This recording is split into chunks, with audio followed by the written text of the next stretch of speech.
Hello everyone, good morning. Welcome back to the series of video lecture on English for Skill Enhancement. I am Arif Ahammed. I teach English at Department of SNH MLR Institute of Technology. Today I will be discussing about misplaced modifiers. If you remember, in previous class we have dealt with tense, which is one important aspect of English language. Now today's topic is misplaced modifiers. Now this is also equally important because it creates lots of confusion. You will understand once I start describing it. But before that, let's see the overview of today's lecture. What are the aspects that I'm going to cover in today's lecture? First, definition of misplaced modifiers. So you need to first understand what a misplaced modifier is, and then we'll be talking about why are they important, why we need to know about them, and then types and example of misplaced modifiers also we'll be talking about. Fine. So these three are the broad aspects of today's lecture. So let's delve into the main part of the lecture. So first, misplaced modifier. What is a misplaced modifier? So you can get an idea from the name itself. Misplaced modifiers.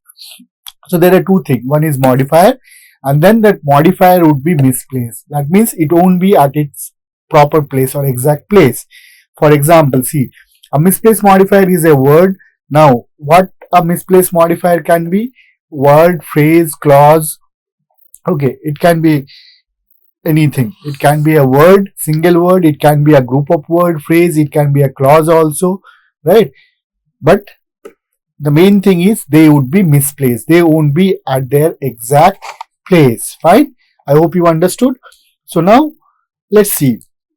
This leads to confusion or unintended meaning. Now, if you don't place the modifiers at their exact place where they should be, what happened? That misplacing would lead to unintended meaning. The meaning might change. The meaning that you are actually trying to convey will not be conveyed. Some other meaning will get conveyed. Okay, and it will create confusion. Because of that unintended meaning, obviously there would be confusion at the end. Now see the example here. Designed to withstand high temperatures, engineers tested the turbine blades rigorously. Now you understood here, there are two things. One is this is a phrase group of words, right? You know what is a phrase group of words without subject and verb combination. This is one noun and this is another noun. Now this phrase should be modifying one particular noun out of these two, either engineers or turbine. Now, by applying your common sense, you can understand that when you are using this phrase designed to withstand high temperatures, you are not using this phrase to modify engineers. Okay, your intention is not to say that engineers are designed to withstand high temperatures. No, it would be murderous if you try to do so, right? You cannot put engineers into high temperatures, right? So, you know that this particular phrase is actually related to turbine blades.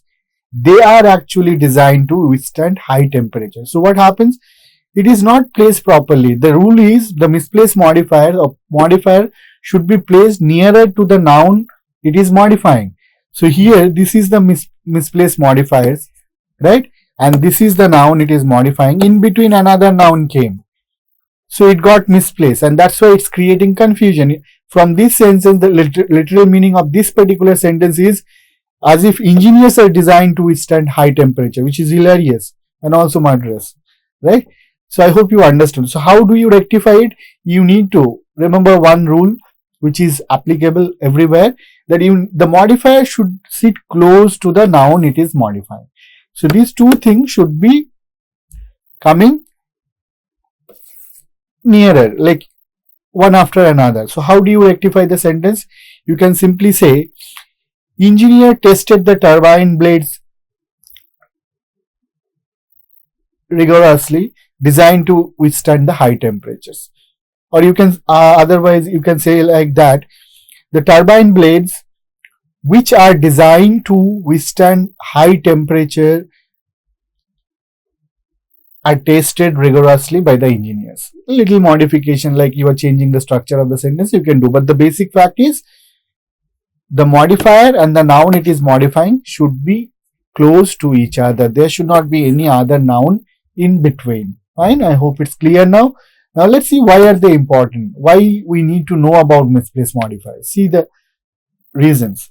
change the meaning of the sentence. It can change the meaning of the entire sentence. As you said in the previous sentence, because of that misplaced modifiers, the sentence was giving the impression as if someone is up for putting the engineers into high temperatures, which is again dangerous. So it can change the meaning of the sentence. If you are not careful about your modifiers, if you place them in wrong place, what will happen? It will change the meaning of the sentence, make a sentence unclear or humorous unintentionally. Sometimes the sentence might become unambiguous or unclear, not so clear, and it will also be humorous at times. For example, the previous example only is humorous, right? As if someone is trying to put engineers into high temperature. It can also disrupt the sentence flow and clarity. So clarity, obviously, if there are confusion in terms of meaning, the clarity would be affected. So these are the main reasons for which we need to be very careful about misplaced modifiers. Fine. Now, let's see types of misplaced modifiers. Now, in order to avoid them in our writing or in our speaking, we need to first have an idea about types of misplaced modifiers. How many types of misplaced modifiers are there? See, misplaced adjective.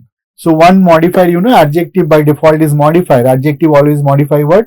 They modify noun. So now sometimes we place those adjective modifiers in wrong place, like we misplace them. See, the definition is an adjective which is placed too far from the noun it modifies. Right? See the example. The man walked the dog in red shirt. So you can see here, in red shirt or in red, it is actually an adjective. Now when you are talking about this red shirt, you are talking about this man, right? Dog, by default, they cannot wear a red shirt. It's very unusual. Nowadays, you can make your dog wear anything, but normally a man who should wear a red shirt. So these two things should be close to each other. But what happened? This dog, another noun, it came in between. So now the sentence is giving the meaning as if the dog is wearing a red shirt, which is not your intention. Your intention was to say the man was wearing the red shirt. So how do you correct it? You bring the modifier and the noun it is modifying close to each other. See, the man in a red shirt. So you can see you are bringing the modifier red and man close to each other, right? Red shirt and man, they are coming close to each other. Fine. I hope it's clear. Now the meaning is clear. Now, next is misplaced adverb. Sometimes we misplace the adverb also. Now, what is adverb? Adverb basically modifies verb. So, if there is something in between the verb and the adverb, it is actually the adverb. What will happen if some other verb comes in between? Again, the meaning would be unclear or, confusing. Sometimes humorous also. Now, see the example here. She almost drove her kids to every day. So, first job is to identify the adverb. Could you please identify the adverb in the sentence? Take your time, few seconds, and try to identify. Yes. See, almost is the adverb. So, it should be modifying a verb. Now, there are two verbs in the sentence. One is drove, that is one verb, and right. Another one is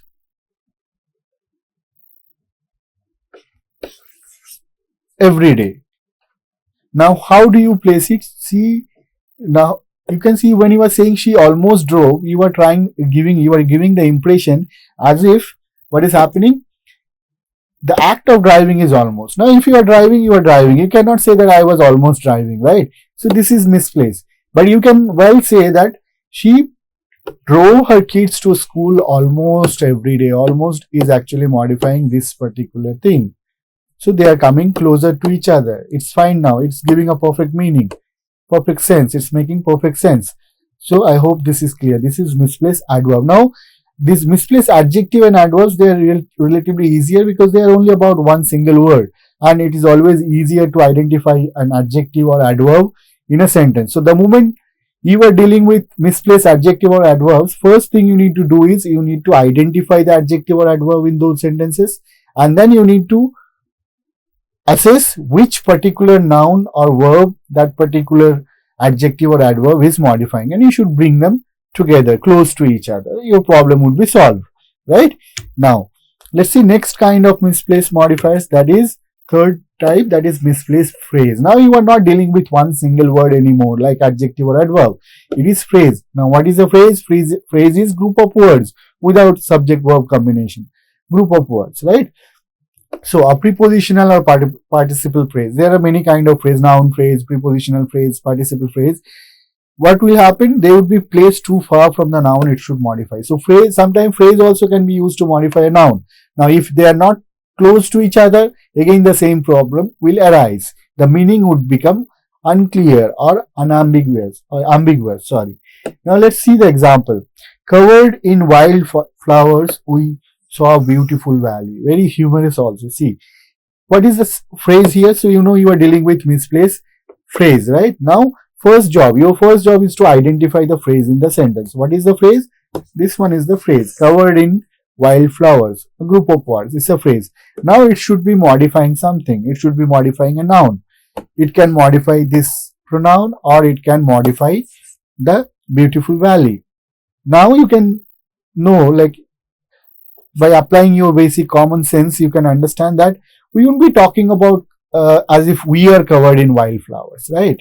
You can do that again, but that's not usual. Normal thing is the beautiful valley would be covered in wildflowers. So this covered in wildflowers, this phrase and this particular noun, beautiful valley or valley, should be coming to each other, close to each other. See the correction. We saw a beautiful valley covered in wildflowers. So beautiful valley and then covered in wildflowers. They are coming close to each other. They are just sitting next to each other. So now the meaning also is also very clear. You know that this particular phrase, covered in wildflower, is actually modifying the valley.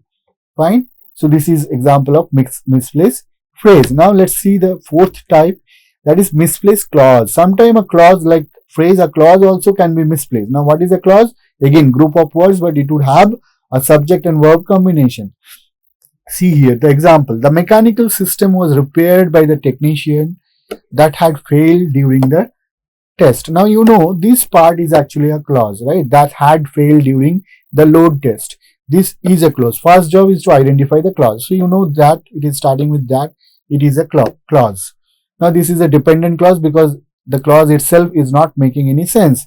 It is dependent on other clause, other part of the sentence. So this is a dependent clause, DC. Now you know you have to check whether it is placed properly in its exact place or not. Now see, the mechanical system was repaired by the technician. Now you see this particular clause, that had failed during the load test. You know you are talking about mechanical system that had failed during the load test. But what is happening here? This technician is coming, another noun is coming in between. So the noun, this particular thing, noun, mechanical system, and this particular dependent clause, they are not sitting next to each other. There are distance. There is something in between them, right? They got separated, and because of that separation, what is happening? The meaning is now changing. According to this sentence, the literal meaning of this sentence is as if the technician that had failed. The sentence is conveying the meaning as if the technician has failed, which is not your intention. Your intention was to say the mechanical system has failed. So what would be the correction? The mechanical system that had failed during the load test was repaired by the technician. Now technician is out of guild. He is nowhere responsible for anything. You understood? So this particular noun and this clause, they are coming, this particular clause, they are coming nearer to each other. They are sitting next to each other. No separation. So no confusion. Fine. I hope it's clear. Now we'll be moving to the next type of misplaced modifier, that is called squinting modifier. Squinting modifiers means what? A modifier placed in such a way that it could modify either the word before or after it. That means we place these modifiers in such a way that it can end up modifying either the previous word or the next word, anything. Which now you know that you cannot be doing, or you should not do like that. Your modifier should clearly modify one particular noun. It cannot be left at the discretion of the readers. No, then the meaning again would be changing. See the example here. Students who study rarely get low grades. Now Does this rarely modify study or get low grades?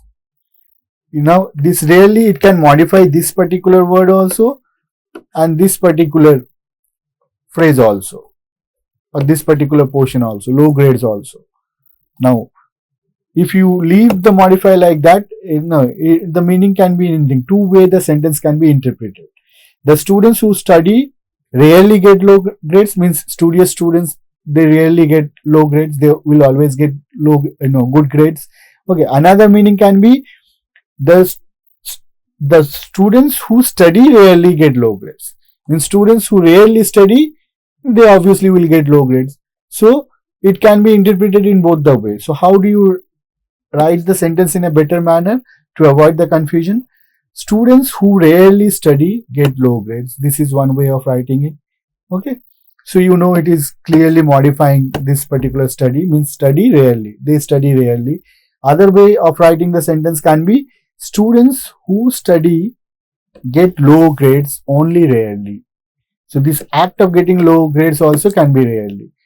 Both way, according to the meaning you are trying to convey, you can actually convey it. Fine. So I hope it's clear. This is called squinting modifiers. Now these modifiers you need to be little extra careful, because you need to deal with identifying which noun that particular modifier should actually modify. So that's why they demand little extra attention. Now let's see here, dangling modifier, the next or last kind of modifiers, that is called dangling modifier. Now what is the meaning of dangling? It would be hanging. So modifier, if you are using a modifier in a sentence, you must know that that particular modifier should clearly modify something. Something should be there, some subject should be there to be modified. Otherwise, you cannot just use a modifier. See the example. Running to catch the bus, my book fell in the mud. Now, who was running to catch the bus? The subject only is missing. This particular phrase, participle phrase, is actually not having any subject which it should modify in this sentence. So the subject only is missing here completely. So what you need to do here, you need to introduce the subject. Now that's why it is the most difficult types of misplaced modifiers, because you need to understand the sense of the sentence, the meaning of the sentence, and then accordingly you need to introduce a subject. Subject won't be there in the sentence. See, so how do you write it? Running to catch the bus, I dropped my book in the mud. This is one way. Other way also is there to write the sentence. You can also say, while running to catch the bus. That will become little more, easy, I guess.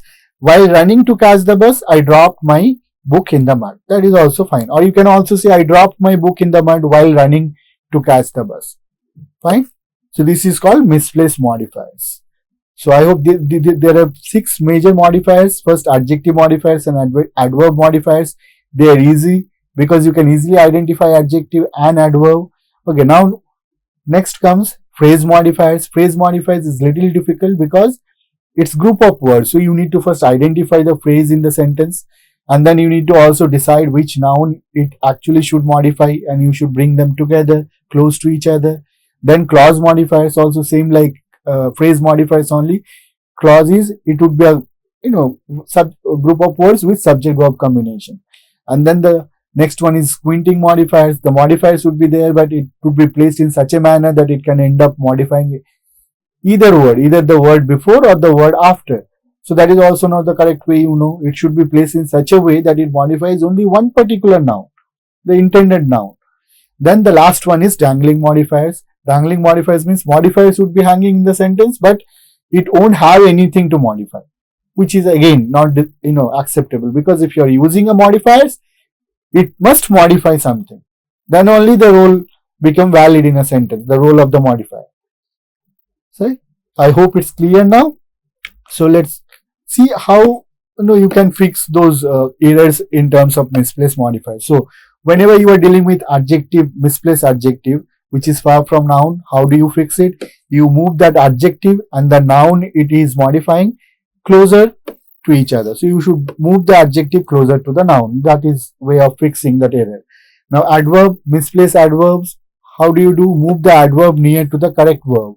Then phrase modifying, wrong one, how do you deal with? Reposition the phrase. You reposition the phrase in such a manner that it should modify the exact noun, the intended noun or the correct noun. Next clause, what happened? Clarify which noun the clause refers to. So the clause, the modifying clause and the noun it modifies again should be sitting next to each other. Then squinting ambiguity, what happened? You reword or reposition the modifier. Either you reposition the modifier or you reword the sentence in order to avoid that confusion. Then last one, dangling modifiers, how do you rectify it? Add or clarify the subject performing the action. So you need to introduce the subject which should actually perform the action. In dangling modifiers, the subject would be missing. Fine. I hope it's clear. Now let's see what is the outcome of today's lecture. What are the basic points, takeaway points of today's lecture? The first thing we got to know about concept of misplaced modifier. What is a misplaced modifier? Then we got to know why do they matter, because they can change the meaning, they can add unnecessarily humor in the sentence, right? They can create all sort of confusion. That's why they do matter. Then types of misplaced modifiers with example. We got to know about different types of misplaced modifiers, like 6 types of misplaced modifiers, and we have also explained 1 examples. And then we also got to know how to fix each of those 6 kind of modifiers. How do you rectify those mistakes or those errors, right? Now, what you should do, you should be downloading some worksheet from Google and all, easily available, and practice after understanding or after going through this PPT again, understanding the concept in detail. Practice as much as you want. That will, make your writing as well as speaking free of any kind of misplaced modifiers. Thank you everyone for being with me. I'll meet with you with a different topic in the next lecture. Thank you everyone.